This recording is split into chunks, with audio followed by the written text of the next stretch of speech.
இப்போ வந்து நம்ம ரீயூஸ் பேட்டர்ன் பார்க்கலாம். இதுக்கு வந்து நம்ம பேட்டர்ன் பண்ணியிருக்கணும். ஃபஸ்ட்டு நம்ம வந்து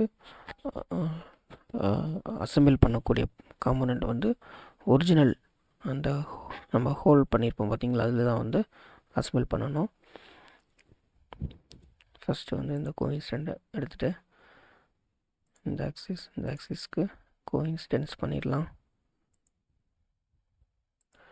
மறுபடியும் கோஇன்சிடென்ஸில் இந்த சர்ஃபேஸ் ப்ளஸ் இந்த சர்ஃபேஸ் கொடுத்துட்டு நான் ஆப்போசிட் அப்டேட்.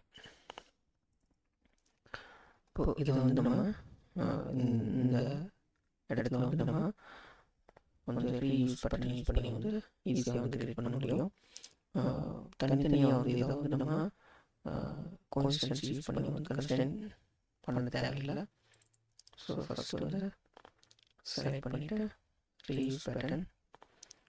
ஸோ இதில் வந்து ஃபஸ்ட்டு ஆப்ஷன் வந்து பேட்டர்ன்ஸ் டெஃபினிஷன். இது வந்து நமக்கு கன்ஸ்டன்ட் வராது. ஸோ காம்பனன்ட் மட்டும் வந்து நமக்கு பேட்டர்ன் ஆகும். ஸோ நமக்கு வந்து கன்ஸ்டன்ட் வேணும் அப்படின்னா வந்து ஜென்ரேட்டட் கன்ஸ்டன்ட்ஸ் இந்த ஆப்ஷனை கிளிக் பண்ணிவிட்டு ஸோ ஜஸ்ட்டு நமக்கு எங்கே தேவையோ அந்த இடத்துல ஒன்று வந்து கிரியேட் ஆகிடும். அப்படியே ஓகே.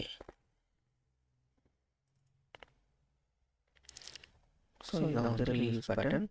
ஸோ இது வந்து ரொம்ப யூஸ்ஃபுல்லாக இருக்கும்.